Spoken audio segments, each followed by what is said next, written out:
Très certaine sur Sipo. Imaginez qu'il y ait l'égalisation sur l'action suivante. Ça fait désordre. La réaction d'Esteban Becker qui lui non plus n'est pas certain de cette position de hors-jeu là sur le but refusé à Nsoué. On a vu également Claude Leroy faire du porte-à-porte, hein, demander quasiment à tous les joueurs: ça va, c'est bon, ça continue, ok. Alors, vous le disiez, ça tape sur les organismes. Hein. Oui, bien sûr, c'est le premier match. 31 degrés ce soir quand même, et une humidité très forte, 75%.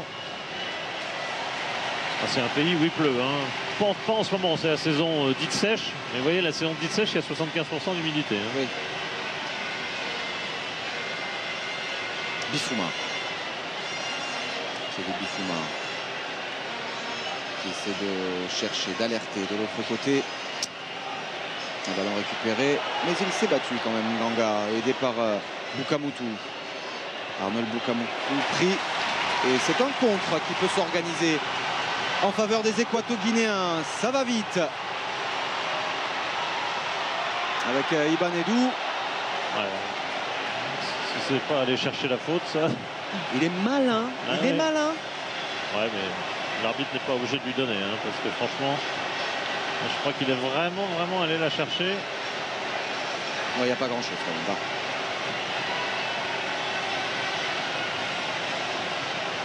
Mais il a un peu tout, ce garçon, quand même. Hein. Du talent, un petit peu le vice qu'il faut.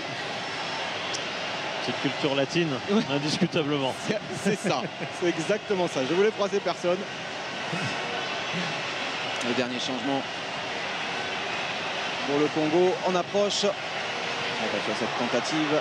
Là aussi, Ibanedou s'est contré. Balboa devancé. Mais il va récupérer ce ballon.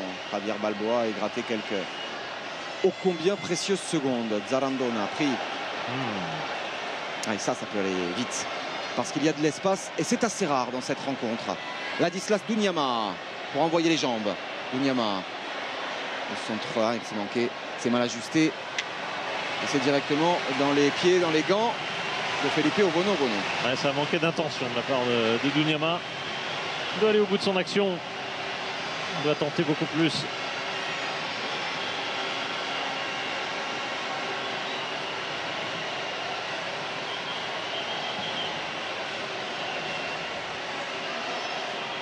Indiscutablement, cette équipe équato-guinéenne n'est pas une équipe typique d'Afrique centrale où en général on joue sur des gabarits assez forts. Oui. On joue sur d'autres qualités beaucoup plus latines, européennes et latines. Et ibériques, disons-le plus précisément. Et on le sent, hein. Regardez notamment sur cette séquence de conservation, c'est assez propre. Ouais, c'est très bien arbitré de la part de Bakary Papa Gassama. Allez, le dernier changement, le voici. L'entrée en jeu de Dominique Malonga. C'est un choix résolument offensif.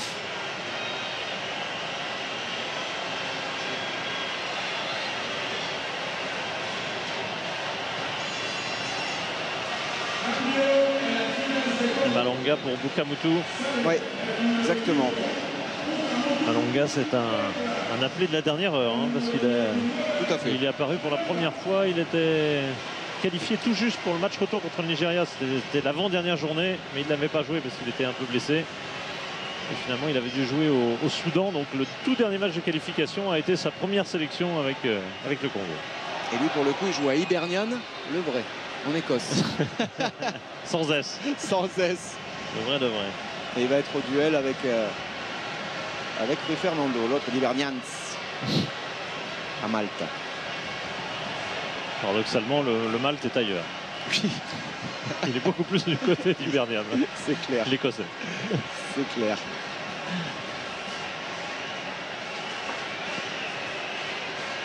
Les changements également du côté de la Guinée équatoriale.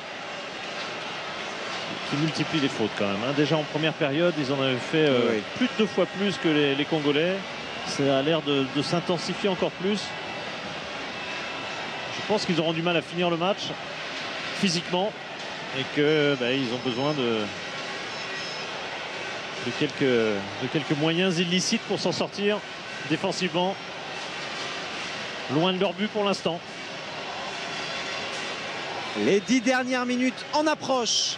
La 79e pour être précis, coup franc en faveur des Congolais. Ça va filer au-dessus de la surface de réparation équato-guinéenne. Et voici le banc congolais avec Fodé Doré qui avait débuté cette rencontre. Il n'a pas eu l'occasion de peser comme il en a l'habitude sur cette défense d'une Zalang. Et effectivement, ça commence à devenir un peu plus compliqué au niveau physique pour les équato-guinéens. Bifouma, pas de faute. Ils ne sont pas habitués à ce... Il y a à la fois la chaleur, bien sûr, mais ils ne sont pas habitués non plus à des matchs de ce niveau-là. Hein. Bien sûr, le rythme. Emilio Nsoué. Devant, c'est une fois n'est pas coutume. Dans son duel.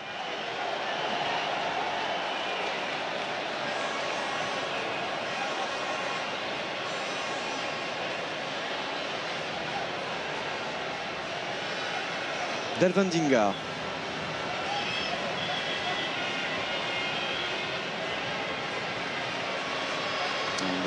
Loin devant, la sortie manquée. Et attention, et faute, faute, et alors, que faire? Oui. Faute. Ce sera un carton jaune, oui, mais il s'en sort quand même pas mal. C'est la moindre des choses parce que, très franchement, sur la première intervention, c'est limite. Tout à fait. D'entraver une sacrée occasion de but parce qu'il faut réfléchir différemment à partir du moment où c'est le gardien de but. C'est-à-dire qu'évidemment, si vous voyez ce que je veux dire, c'est-à-dire que s'il est éliminé, il reste un joueur qui peut aller sur sa ligne, qui peut couper une trajectoire, mais il n'y a plus de gardien de but. Donc on peut dire que c'est pas une réelle occasion de but est un peu délicat. Même si c'est, j'en conviens, complètement sur le côté de la surface. On le rappelle, hein, la notion de dernier défenseur n'existe plus vraiment. Il y a surtout la notion d'annihilation d'une occasion très nette de but. Et effectivement, Philippe, ça se débat, ça pourrait être le cas. Ovono est toujours là. Oui. Il a de la chance. Oui, ils sont deux en plus.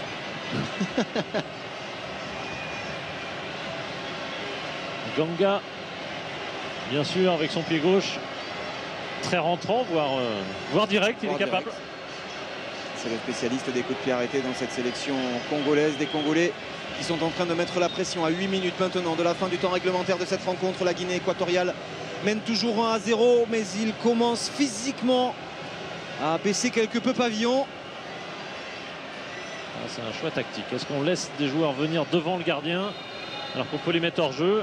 On va voir s'ils s'en sortent. Ça frappait directement sur le poteau pour renvoyer. Ça traîne encore. Et non, en plus, pas de réussite. Vous l'aviez senti, mon cher Philippe. Il était capable de jouer le coup directement. Ganga, c'est ce qu'il a fait. Et la Guinée équatoriale est sauvée par son montant. La plus belle occasion congolaise de cette rencontre. Et attention, parce que de l'autre côté, il y a eu un geste limite de Mafumbi. Oui, parce qu'il commence à les fatiguer un peu, Edou. Il commence à les agacer avec ses simulations permanentes. C'est un très bon joueur, mais il est agaçant. On va revenir à l'endroit de la faute. C'est pas tellement dans l'esprit du jeu, ça. Alors, il est dévié, ce coup franc de Ganga, mais ah oui, dès le premier...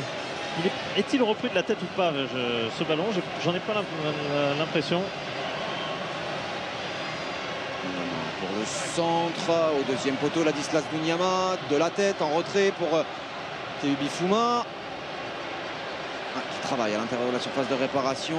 Le centre de Bifouma à l'opposé, il est absolument seul. Ondama, bon retour. Très bon retour. Ils sont quand même vigilants. On sent que c'est les tripes qui parlent là. Et là, c'est au courage, parce que franchement, ils en peuvent plus. Notre Zalang nationale est en grande difficulté. Et s'il la touche de la tête, j'ai l'impression. Oui, bien sûr. Et il la rate quelque peu, alors que vraiment le but paraissait ouvert, offert. Le corner frappé et repoussé par cette défense équato-guinéenne.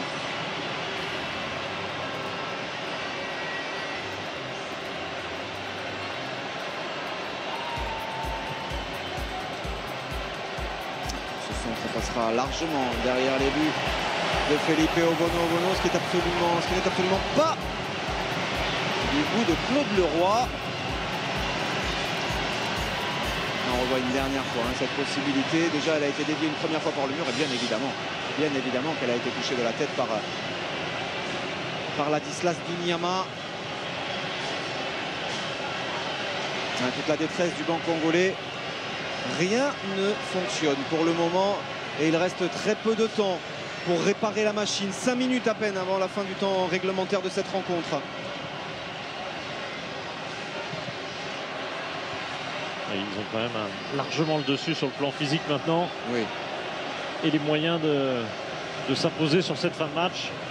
Au moins d'obtenir le nul. Oui, de ne pas handicaper la suite. Oui. Ouais, l'avenir se joue là. Et oui. Et parce qu'après, c'est les deux gros, entre guillemets, qui vont être au menu. Ouais, puis vous avez déjà un adversaire qui a virtuellement 4 points de plus. Tout à fait.